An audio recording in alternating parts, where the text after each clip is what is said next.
ایک رضا ربانی کا بل پاس کرنا ہے اور ایک وہ جو پچھلا آپ نے ایک قومی جرم کیا تھا جنرل باجوہ کو خوش کرنے کے لیے، اس کا کفارہ ادا کرنا ہے. اس کے لیے آپ کے پاس مطلوبہ میجورٹی اس ہاؤس میں موجود ہے، صرف آپ نے تھوڑی سی جرت کا مظاہرہ کرنا ہے. دیکھتے ہیں کہ آپ میں یہ جرت ہے یا نہیں. اور ادھر سے شروع کروں گا. یہ ولی خان صاحب کا ایک کال درج ہے ادھر: غداروں کی وجہ سے پاکستان کا 1 انچ علاقہ علیحدہ نہیں ہوا اور محب وطنوں نے آدھے سے زیادہ ملک گنوا دیا. تو مجھے بڑی خوشی ہے کہ اس وقت میں غداروں کے ساتھ ہم نوا بنا ہوا ہوں. اللہ کا شکر ہے کہ محب وطن ہمیں اپنی تقریبات میں نہیں بلاتے.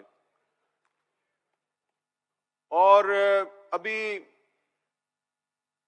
جب میں یہاں پہ بیٹھا ہوا تھا تو ایمل خان صاحب آئے، انہوں نے مجھے کچھ کتابیں دیں. جب انہوں نے مجھے کتابیں دیں تو یہ کتاب سب سے اوپر تھی. میں نے کہا خان صاحب یہ کتاب تو آپ بہت سال پہلے 25-30 سال پہلے جب چھپی تھی، فاروق قریشی صاحب نے جب یہ کتاب چھاپی تھی تو میں نے اسی وقت پڑھ لی تھی. تو دوسری کتاب انہوں نے مجھے دی پرویز خان صاحب کی، سامنے بیٹھے ہیں، انگریزی میں باچا خان پہ جو کتاب ہے، بڑی زبردست کتاب ہے. میں نے کہا یار یہ کتاب تو ہے، یہ پچھلے سال میں نے جو باچا خان مرکز میں جو آپ کا فنکشن ہوا تھا ادھر میں نے تقریر میں اس کتاب کا ذکر کیا تھا، یہ بھی میرے پاس ہے. تو پھر وہ چلے گئے اور کافی دیر بعد واپس آئے اور انہوں نے پھر مجھے کچھ مزید ایسی کتابیں لا کے دی جن کو دیکھ کے مجھے خوشی ہوئی. ان میں سے بھی کچھ میں نے پڑھ رکھی ہیں، لیکن میں نے کہا کہ بار بار اب واپس کرنا اچھا نہیں، میں نے ان سے وہ ریسیو کر لی.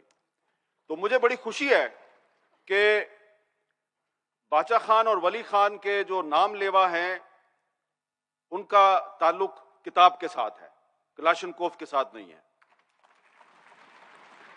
اور مجھ جیسا آدمی جب آپ کے پاس آتا ہے، ملتا ہے، تو آپ ہمیں کتابیں دیتے ہیں، اپنے بیانات نہیں دیتے کہ یہ اخبار میں جا کے چھاپ دیں. تو ابھی میں نے یہ کتاب جو ہے شاہ محمد شاہ صاحب کے سامنے پڑھی تھی، میں نے کتاب اٹھا لی ان سے معذرت کے ساتھ، کیونکہ یہاں پر میرے بھائی جو ہیں عوامی تحریک کے راہو صاحب، انہوں نے کہا کہ کمیشن بننا چاہیے جس میں فیصلہ کیا جائے کہ پاکستان کو سب سے زیادہ نقصان کس نے پہنچایا.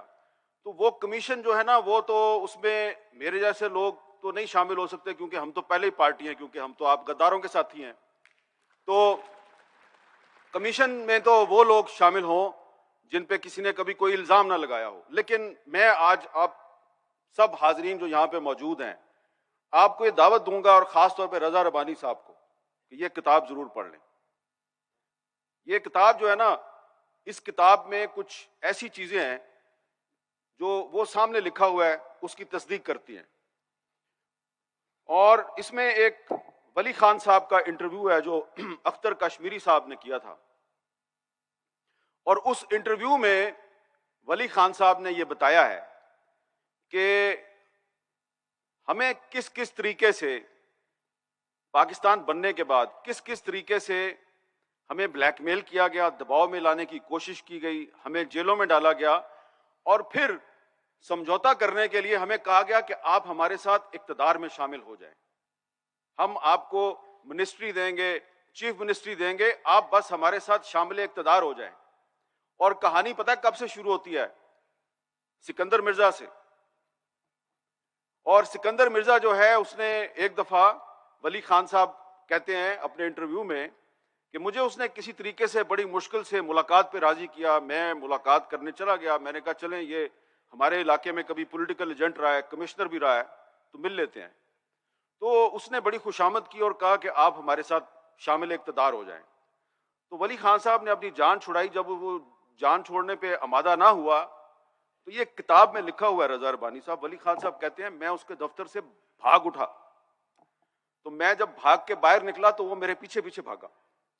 سکندر مرزا صدر پاکستان ولی خان صاحب کے پیچھے پیچھے بھاگا. تو ولی خان رکے، انہوں نے کہا خدا کا خوف کرو، تم صدر پاکستان ہو، میرے پیچھے بچوں کی طرح بھاگ رہے ہو, میں نے تمہاری حکومت میں شامل نہیں ہونا, لوگ کیا کہیں گے, گارڈ بھی دیکھ رہے ہیں. اس نے کہا نہیں نہیں نہیں, تم میرے ساتھ حکومت میں شامل ہو جاؤ. بچوں کی طرح ضد کی. پھر ایک اور واقعہ ہے, وہ بہت ہی اہم واقعہ ہے کہ وہ کافی سال گزر گئے, باچا خان اور ولی خان نے کافی سال جیلوں میں گزار دیے. تو ایوب خان جب صدر پاکستان تھا تو ایوب خان نے بھی ولی خان صاحب کو بلایا اور کہا کہ میں آپ کا بڑا فین ہوں, آپ کو میں بڑا پسند کرتا ہوں, آپ کی ذہانت کا بڑا قائل ہوں, مجھے آپ کی مدد چاہیے. تو ولی خان بابا نے کہا آپ کو میری کیا مدد چاہیے؟ تو ایوب خان نے کہا ہم نے پاکستان کو مضبوط بنانا ہے. تو ولی خان صاحب نے کہا کہ بتائیے کیسے مضبوط بنانا ہے؟ پاکستان کو مضبوط بنانے کے لیے ہم آپ سے ہر قسم کا تعاون کرنے کے لیے تیار ہیں. تو جنرل ایوب خان نے ولی خان بابا سے کہا کہ پاکستان کو مضبوط بنانے کے لیے ضروری ہے کہ یہ جو مشرقی پاکستان ہے اس سے جان چھڑا لے, اور آپ اس میں میرا ساتھ دیں, کسی طریقے سے ان بنگالیوں سے جان چھوٹ جائے تو یہ پاکستان بڑا مضبوط ہو جائے گا. یہ اس کتاب میں موجود ہے. اور ولی خان صاحب کہتے ہیں میں یہ بات سن کے بڑا حیران ہوا. تو میں نے اس کو یہ کہا کہ مشرقی پاکستان کو پاکستان سے توڑنے کے لیے تو میں تمہارا ساتھ نہیں دوں گا, لیکن اس کو جوڑے رکھنے کے لیے میں ہر وہ کام کروں گا کہ جس سے مشرقی پاکستان اور مغربی پاکستان اکٹھے رہیں اور پاکستان کبھی نہ ٹوٹے. تو آج سے پھر میری تم سے لڑائی ہے. تو اب آپ سوچیں کہ بہت سے لوگ جو یہ کتابیں نہیں پڑھتے وہ ہو سکتا ہے سمجھے کہ میں غلط بات کہہ رہا ہوں. یہ کتاب موجود ہے, اس میں یہ میں نے پچھلے سال بھی یہ بات کی تھی. تو ہو سکتا ہے کہ اب ایوب خان صاحب کی اولاد ابھی بھی سیاست میں ہے. میں نے پچھلے سال بھی کہا تھا اس کی تردید کرو, کسی نے تردید نہیں کی. اس سال بھی کہتا ہوں کہ اس کی تردید کرو, کوئی تردید نہیں کرتا. پتہ کیوں نہیں تردید کرتے؟ کیونکہ ایوب خان نے یہ بات صرف ولی خان صاحب سے نہیں کی تھی, اس نے اور بھی بہت جگہ یہ بات کی, اور وہ بات جو ہے وہ تاریخ کے ریکارڈ کا حصہ ہے. اور اگر کبھی کوئی کمیشن بنا تو ہم اس کمیشن کو وہ ہسٹوریکل ایویڈنس دیں گے کہ جو بات ایوب خان نے ولی خان سے کی وہی بات ایوب خان نے اپنے وزیر قانون جسٹس منیر کے ساتھ کی, اور جسٹس منیر نے بھی وہ بات اپنی کتاب فرام جناح ٹو ضیاء میں لکھ دی ہے کہ صدر پاکستان نے مجھے بلایا, یعنی وزیر قانون کو بلایا, اور کہا کہ میں تمہیں ایک ٹاسک دے رہا ہوں. انہوں نے کہا جی بتائیے.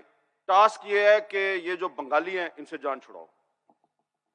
تو جناب یہ پاکستان جو ہے یہ 1971 میں نہیں ٹوٹا, یہ پاکستان تو 1962 میں ٹوٹ گیا تھا جب ایوب خان نے صدارتی نظام اس ملک پہ نافذ کیا اور جسٹس منیر کو یہ اسائنمنٹ دی پاکستان توڑنے کی, اور نہیں توڑ سکا کیونکہ ولی خان, باچا خان, نواب زادہ نصر اللہ خان اس قسم کے جو جمہوریت پسند تھے وہ ایوب خان کے راستے کی رکاوٹ تھے. تو آخر کار پھر ایوب خان نے وہ جو راستے کی رکاوٹ تھی اسی کو اپنے ساتھ ملانے کی کوشش کی 1969 میں, جب ڈیموکریٹک ایکشن کمیٹی ڈیک جب بنی تو اس وقت بھی ولی خان صاحب کو ساتھ ملانے کی کوشش کی تو انہوں نے انکار کر دیا.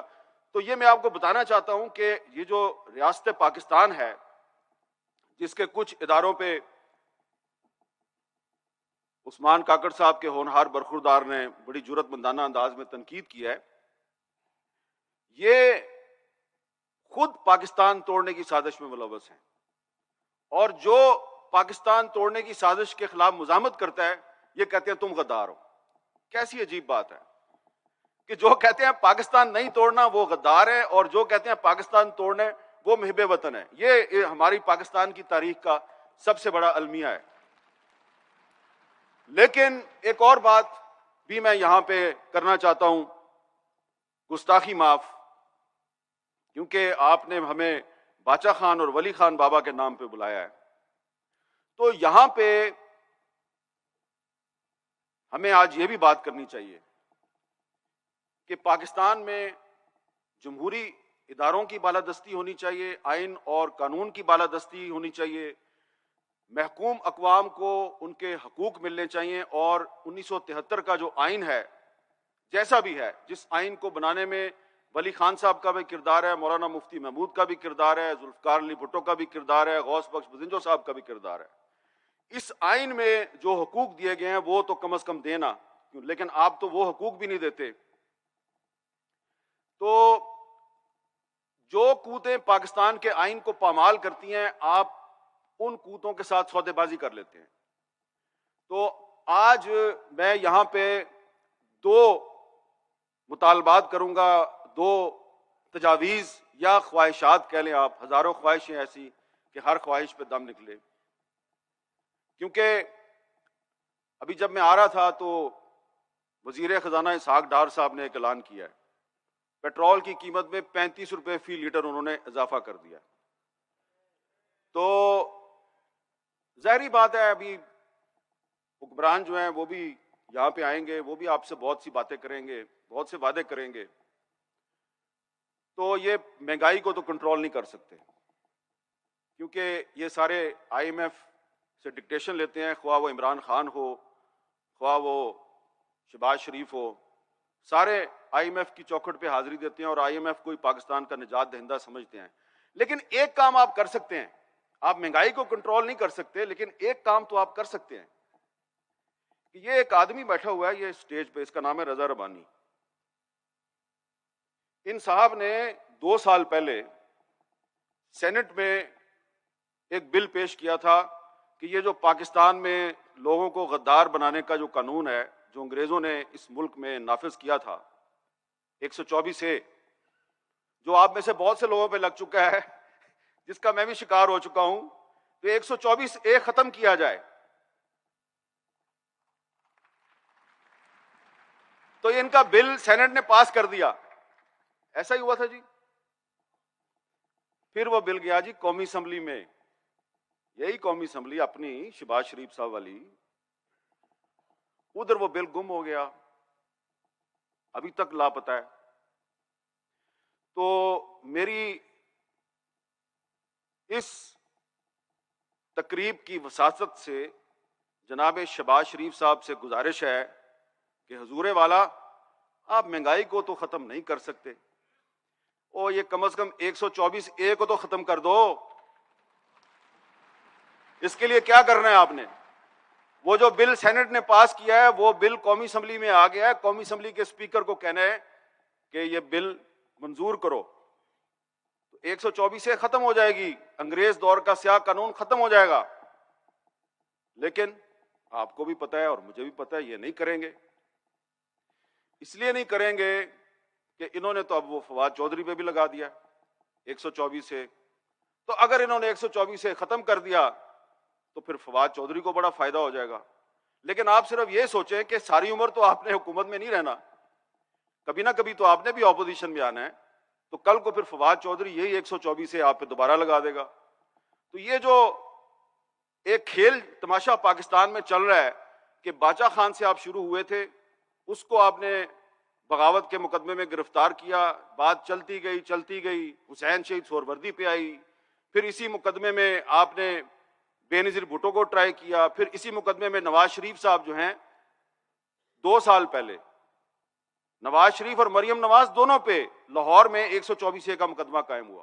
اب آپ نے وہی 124 جو ہے وہ پی ٹی آئی والوں پہ لگانی شروع کر دیا۔ تو فرق کیا رہا آپ میں؟ علی وزیر پہ بھی یہی 124 لگی ہوئی ہے، اور انٹرسٹنگ بات یہ ہے کہ علی وزیر کو 124 میں اندر کرنے میں پیپلز پارٹی اور تحریک انصاف کی جو صوبائی حکومتیں ہیں، دونوں ایک پیج پہ رہی ہیں، دونوں نے ایک دوسرے سے تعاون کیا ہے۔ اور اب 124 کا قانون سینٹ سے پاس ہو کے قومی اسمبلی میں آیا ہوا ہے، تو جو یہ ایک کولیشن گورنمنٹ ہے، مخلوط حکومت، اس نے آنکھیں بند کی ہوئی ہیں۔ تو ایک تو ہماری یہ گزارش ہے کہ یہ 124 کو ختم کریں، اور دوسری گزارش ہے کہ آپ مہنگائی تو ختم نہیں کر سکتے، کچھ ایسے قوانین جو ہے وہ منظور کر لیں کہ اگلے الیکشن میں آپ تھوڑا سا سر اٹھا کے عوام کے پاس جا سکیں۔ تو ایک اور تجویز میرے پاس یہ ہے کہ آج سے 3 سال پہلے مسلم لیگ نون، پیپلز پارٹی، تحریک انصاف اور کچھ دیگر جماعتوں نے ایک انتہائی شرمناک فیصلہ کیا تھا کہ آپ سب نے مل کر اس وقت کے army chief general Qamar Javed Bajwa کی مدت ملازمت میں توسیع کی تھی اور پارلیمنٹ سے اس شرمناک قانون کو آپ نے منظور کروایا. کتنی شرم کی بات ہے. تو اب آپ سے گزارش یہ ہے کہ کچھ اپنے گناہوں کا کفارہ ادا کریں اور اسی پارلیمنٹ کے ذریعے جس نے وہ قانون پاس کیا تھا، اسی پارلیمنٹ کے ذریعے ایک نیا قانون پاس کریں اور آرمی چیف کی مدت ملازمت میں توسیع کو ہمیشہ کے لیے بند کریں، اس پر پابندی لگا دیں.